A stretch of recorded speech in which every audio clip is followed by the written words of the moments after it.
Hello friends, എല്ലാവർക്കും Mallus cooking ഹട്ടിൻ്റെ പുതിയൊരു വീഡിയോയിലേക്ക് സ്വാഗതം.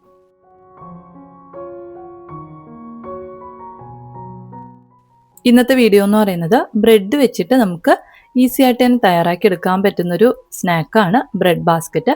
അപ്പോൾ ഇതെങ്ങനെയാണ് തയ്യാറാക്കി എടുക്കുന്നതെന്നൊന്ന് നോക്കാം. അപ്പോൾ നമ്മുടെ ഈ ഒരു വീഡിയോയിലോട്ട് പോകുന്നതിന് മുമ്പായിട്ട് വീഡിയോ കാണുന്ന സമയത്ത് നിങ്ങൾക്ക് ഇഷ്ടപ്പെടുകയാണെന്നുണ്ടെങ്കിൽ ഒന്ന് ലൈക്ക് ചെയ്തേക്കണേ. അതുപോലെ തന്നെ ചാനൽ ഒന്ന് സബ്സ്ക്രൈബ് ചെയ്ത് സപ്പോർട്ട് ചെയ്യാനും മറക്കല്ലേ. അപ്പോൾ നമ്മുടെ ബ്രെഡ് ബാസ്ക്കറ്റ് എങ്ങനെയാണ് തയ്യാറാക്കി എടുക്കുന്നതെന്നൊന്ന് നോക്കാം. അപ്പോൾ അതിനായിട്ട് ഞാൻ 9 ബ്രെഡ് എടുത്തിട്ടുണ്ട്. ഈ ബ്രെഡ് നമുക്കൊരു സ്റ്റീമറിൽ വെച്ചതിന് ശേഷം 5 മിനിറ്റ് ഒന്ന് ആവി കയറ്റി എടുക്കാം. നമ്മളിതൊന്ന് ആവി കയറ്റി എടുക്കുന്ന സമയത്ത് നമുക്ക് ബ്രെഡ് നല്ല സോഫ്റ്റ് ആയിട്ട് കിട്ടും.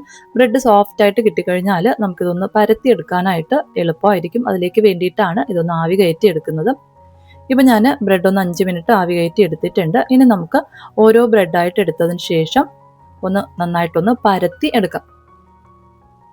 അപ്പോൾ നമ്മൾ പരത്തി എടുക്കുന്നതിന് മുമ്പായിട്ട് ആദ്യം നമുക്ക് ഈ ബ്രെഡിൻ്റെ 4 സൈഡും ഒന്ന് കട്ട് ചെയ്ത് മാറ്റാം. അതിനുശേഷം നമുക്കിത് ചെറുതായിട്ടൊന്ന് പരത്തി എടുക്കാം. അത്യാവശ്യം തിന്നായിട്ട് കിട്ടത്തക്ക രീതിയിൽ വേണം ഒന്ന് പരത്തി എടുക്കാനായിട്ട്. നമ്മൾ സ്റ്റീം ചെയ്തെടുത്തിട്ടുള്ളതുകൊണ്ട് തന്നെ നമുക്ക് ഈസി ആയിട്ട് തന്നെ ഇത് പരത്തി എടുക്കാനായിട്ട് പറ്റും. ഇപ്പം ഞാൻ 4 സൈഡും ഒന്ന് കട്ട് ചെയ്ത് മാറ്റിയിട്ടുണ്ട്. ഇനി നമുക്കൊന്ന് പരത്തി എടുക്കാം. നമ്മൾ സാധാരണ ചപ്പാത്തിക്കൊക്കെ പരത്തുന്ന പോലെ ചപ്പാത്തി കോല് വെച്ചിട്ട് തന്നെ നമുക്കൊന്ന് പരത്തി എടുക്കാം. ഞാനിപ്പോൾ ഇതാ ഈ രീതിക്കൊന്ന് പരത്തി എടുത്തിട്ടുണ്ട്. ഇനി നമ്മൾ പരത്തി എടുത്തിട്ടുള്ള ഈ ബ്രെഡ് പീസിൻ്റെ ഒരു സൈഡ് നമുക്ക് 1-2 സെൻറ്റിമീറ്റർ നീളത്തിന് ഇതുപോലെ ഒന്ന് കട്ട് ചെയ്ത് കൊടുക്കാം. രണ്ടിടത്തായിട്ട് നമുക്കിതുപോലെ ഒന്ന് കട്ട് ചെയ്ത് കൊടുക്കണം. ഇതുപോലെ നമുക്ക് രണ്ടിടത്തായിട്ടൊന്ന് കട്ട് ചെയ്ത് കൊടുക്കുമ്പോഴത്തേക്കും നമുക്ക് 3 ലെയറായിട്ടൊന്ന് കിട്ടും.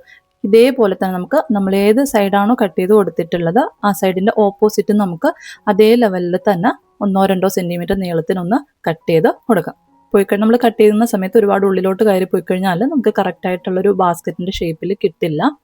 ഇനി നമ്മൾ ഈ നടുവിലത്തെ ലെയറിൽ കുറച്ച് മൈദയുടെ പേസ്റ്റ് ഒന്ന് പുരട്ടിയതിന് ശേഷം ഒന്നാമത്തെ ലെയർ ഈ മൈദ പുരട്ടിയിട്ടുള്ള ലെയറിൻ്റെ മുകളിലായിട്ട് ഇതുപോലെ ഒന്ന് ചേർത്ത് നന്നായിട്ടൊന്ന് പ്രസ് ചെയ്ത് കൊടുക്കാം.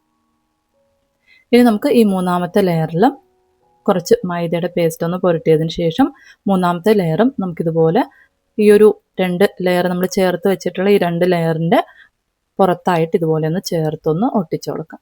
അതിനുശേഷം നമുക്ക് നല്ലതുപോലെ ഒന്ന് പ്രസ് ചെയ്ത് എടുക്കാം.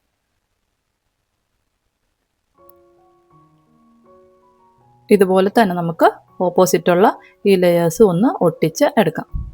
ആദ്യം നമുക്ക് നടുവിലത്തെ ലെയറിൽ ഒരല്പം മൈദയുടെ പേസ്റ്റ് ഒന്ന് തേച്ചതിന് ശേഷം നമുക്ക് ആദ്യത്തെ ലെയർ വെച്ച് ഇതിന് മുകളിലായിട്ടൊന്ന് ഒട്ടിച്ചതിന് ശേഷം മൂന്നാമത്തെ ലെയറിലും ഒരല്പം മൈദയുടെ പേസ്റ്റ് തേച്ചതിന് ശേഷം നമുക്ക് ആ ഒരു ലെയറും ഇതിലോട്ട് ചേർത്തൊന്ന് ഒട്ടിച്ചു കൊടുക്കുമ്പോഴത്തേക്കും നമുക്കൊരു ബാസ്ക്കറ്റിൻ്റെ ഷേപ്പിലൊന്നായി കിട്ടും.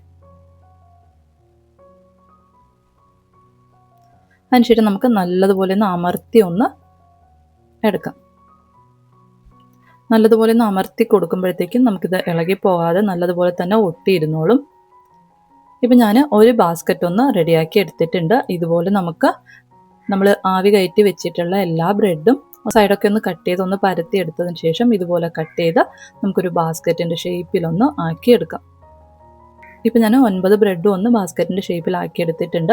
ഇനി നമുക്ക് വേണ്ടത് മൈദയാണ്. അപ്പോൾ ഞാൻ ഒരു ബൗളിലേക്ക് 1/2 കപ്പ് അളവിൽ മൈദ ചേർത്ത് കൊടുത്തിട്ടുണ്ട്. ഇതിലേക്ക് ഒരല്പം ഉപ്പും 1/2 ടീസ്പൂൺ അളവിൽ മുളക് പൊടിയും കൂടി ഒന്ന് ചേർത്തതിന് ശേഷം കുറേശ്ശെയായിട്ട് വെള്ളം ചേർത്ത് കുറച്ചൊന്ന് ലൂസായിട്ടുള്ള പരുവത്തിലൊന്ന് കലക്കിയെടുക്കാം.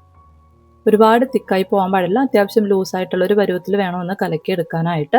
ഇപ്പം ഞാനിത് ഈ ഒരു പരുവത്തിലൊന്ന് കലക്കിയെടുത്തിട്ടുണ്ട്. ഇനി നമ്മൾ റെഡിയാക്കി വെച്ചിട്ടുള്ള ബാസ്ക്കറ്റ് ഓരോന്നായിട്ട് ഈ ഒരു മൈദയുടെ ബാറ്ററിലൊന്ന് മുക്കിയതിന് ശേഷം പിന്നെ നമുക്ക് വേണ്ടത് ബ്രെഡ് പൊടിയാണ്. ഞാനൊരു 4 ബ്രെഡ് ഒന്ന് പൊടിച്ചെടുത്തിട്ടുണ്ട്. ഈ ബ്രെഡ് പൊടി വെച്ചിട്ട് നല്ലതുപോലെ ഒന്ന് കോട്ട് ചെയ്ത് എടുക്കാം. ഈ ഒരു ബാസ്ക്കറ്റിൻ്റെ പുറം ഭാഗവും ഉൾഭാഗവും ഒക്കെ നന്നായിട്ട് ഈ ഒരു ബ്രെഡ് പൊടി വെച്ചിട്ടൊന്ന് കോട്ട് ചെയ്ത് എടുക്കാം. ഇപ്പം ഞാൻ ഒരു ബാസ്ക്കറ്റ് ഒന്ന് റെഡിയാക്കി എടുത്തിട്ടുണ്ട്. ഇതുപോലെ നമ്മൾ റെഡിയാക്കി വെച്ചിട്ടുള്ള എല്ലാ ബാസ്ക്കറ്റും ഈ ഒരു മൈദയുടെ ബാറ്ററിലൊന്ന് മുക്കിയതിന് ശേഷം ബ്രെഡ് പൊടി വെച്ചിട്ട് നന്നായിട്ടൊന്ന് കോട്ട് ചെയ്ത് എടുക്കാം. അതിനുശേഷം നമുക്കിത് നല്ല ചൂടായിട്ടുള്ള എണ്ണയിലേക്ക് ഇട്ടൊന്ന് ഫ്രൈ ചെയ്തെടുക്കണം. അപ്പോൾ എണ്ണ നല്ലതുപോലെ ഒന്ന് ചൂടാക്കിയതിന് ശേഷം മീഡിയം ഫ്ലെയിമിൽ വെച്ചിട്ട് വേണം ഇതൊന്ന് ഫ്രൈ ചെയ്ത് എടുക്കാനായിട്ട്. ഇല്ലാന്നുണ്ടെങ്കിൽ പെട്ടെന്ന് തന്നെ കരിഞ്ഞു പോകും. അതുപോലെ തന്നെ ലോ ഫ്ലെയിമിൽ വെച്ചിട്ട് നമ്മളിത് ഫ്രൈ ചെയ്തെടുത്തു കഴിഞ്ഞാൽ ബ്രെഡ് ആയതുകൊണ്ട് തന്നെ ഒരുപാട് എണ്ണ കുടിക്കും. അതുകൊണ്ട് മീഡിയം ഫ്ലെയിമിൽ വെച്ചിട്ട് നമുക്ക് ഒന്ന് ഫ്രൈ ചെയ്ത് എടുക്കാം. ആദ്യം ഈ ഒരു പുറം ഭാഗം നല്ലതുപോലെ ഒന്ന് ഫ്രൈ ചെയ്തെടുത്തതിന് ശേഷം നമുക്കിതൊന്ന് കമഴ്ത്തി ഇട്ട് കൊടുക്കണം. കമഴ്ത്തി ഇട്ട് കൊടുക്കുന്ന സമയത്ത് ഉൾഭാഗമൊക്കെ നല്ലതുപോലെ ഒന്ന് കളറായി കിട്ടിക്കോളും.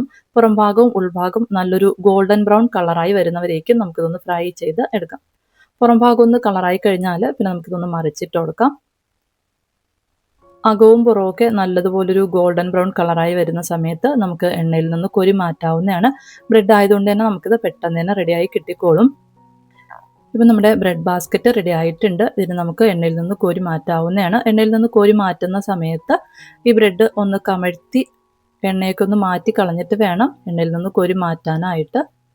ഇപ്പോൾ ഒരെണ്ണം ഒന്ന് റെഡിയാക്കി എടുത്തിട്ടുണ്ട്. ഇതുപോലെ നമ്മൾ റെഡിയാക്കി വെച്ചിട്ടുള്ള എല്ലാ ബാസ്ക്കറ്റും ഒന്ന് എണ്ണയിലൊന്ന് ഫ്രൈ ചെയ്ത് എടുക്കാം. ഇനി നമുക്ക് ഇതിലേക്ക് വേണ്ടിയിട്ടുള്ള ഫില്ലിംഗ് ഒന്ന് റെഡിയാക്കി എടുക്കണം. അതിനായിട്ട് ഒരു ബൗളിലേക്ക് ഒരു തക്കാളിയും ഒരു സവാളയും ചെറുതായിട്ട് അരിഞ്ഞെടുത്തിട്ടുണ്ട്. അത് ചേർത്ത് കൊടുക്കാം. ഇതിൻ്റെ കൂടെ തന്നെ 2 മുട്ടയൊന്ന് വേവിച്ച് ഗ്രേറ്റ് ചെയ്തെടുത്തിട്ടുണ്ട്. അതും കൂടെ ഒന്ന് ചേർത്ത് കൊടുക്കാം. ഇനി ഇതിലേക്ക് ആവശ്യത്തിനുള്ള ഉപ്പും 1/2 ടീസ്പൂൺ അളവിൽ കുരുമുളക് പൊടിച്ചത് 1 സ്പൂൺ അളവിൽ ടൊമാറ്റോ സോസും കൂടെ ഒന്ന് ചേർത്തതിന് ശേഷം നന്നായിട്ടൊന്ന് മിക്സ് ചെയ്തെടുത്തു കഴിഞ്ഞാൽ നമ്മുടെ ബാസ്ക്കറ്റിൽ നിറയ്ക്കാൻ വേണ്ടിയിട്ടുള്ള ഫില്ലിംഗ് ഒന്ന് റെഡിയായി കഴിയും. ഇനി നമുക്കിത് ബാസ്ക്കറ്റിലൊന്ന് നിറച്ച് കൊടുക്കാം. അപ്പം അതിനായിട്ട് ഞാനൊരു ബ്രെഡ് ബാസ്ക്കറ്റ് ഒന്ന് എടുത്തിട്ടുണ്ട്. ഇതിലേക്ക് ഞാനൊരു ലെറ്റ്യൂസ് വെച്ച് കൊടുക്കുന്നുണ്ട്. നമ്മുടെ കയ്യിൽ ലെറ്റ്യൂസ് ഇല്ലാന്നുണ്ടെങ്കിൽ നമുക്ക് മല്ലിയിലയോ പുതിനയിലോ ഏത് വേണമെങ്കിലും വെച്ച് കൊടുക്കാവുന്നതാണ്. അതിനുശേഷം നമ്മൾ റെഡിയാക്കി വെച്ചിട്ടുള്ള ഫില്ലിംഗ് നമുക്ക് കുറേശ്ശെയായിട്ട് ഇതിനുള്ളിലായിട്ടൊന്ന് വെച്ച് കൊടുക്കാം. നമ്മൾ റെഡിയാക്കിയിട്ടുള്ള ഫില്ലിംഗ് എല്ലാം ഒന്ന് വെച്ച് കൊടുത്ത് കഴിയുമ്പോഴത്തേക്കും നമ്മുടെ ബ്രെഡ് ബാസ്ക്കറ്റ് റെഡിയായി കഴിയും. അപ്പോൾ ഇത്രയേ ഉള്ളൂ. നല്ല അടിപൊളിയായിട്ടുള്ള ഒരു ഐറ്റമാണ്. നമുക്ക് സ്നാക്ക് ടൈമിലൊക്കെ കഴിക്കാൻ പറ്റിയ ഒരു ഐറ്റം. അപ്പോൾ എന്തായാലും ഒന്ന് തയ്യാറാക്കി നോക്കുക. നിങ്ങൾക്ക് വീഡിയോ ഇഷ്ടപ്പെടുകയാണെന്നുണ്ടെങ്കിൽ എന്തായാലും ഒന്ന് ലൈക്ക് ചെയ്തേക്കണേ. അതുപോലെ തന്നെ ചാനലൊന്ന് സബ്സ്ക്രൈബ് ചെയ്ത് സപ്പോർട്ട് ചെയ്യാനും മറക്കല്ലേ. അപ്പോൾ പുതിയൊരു വീഡിയോയിലൂടെ നമുക്ക് വീണ്ടും കാണാം. അതുവരെ താങ്ക് യു. ബൈ.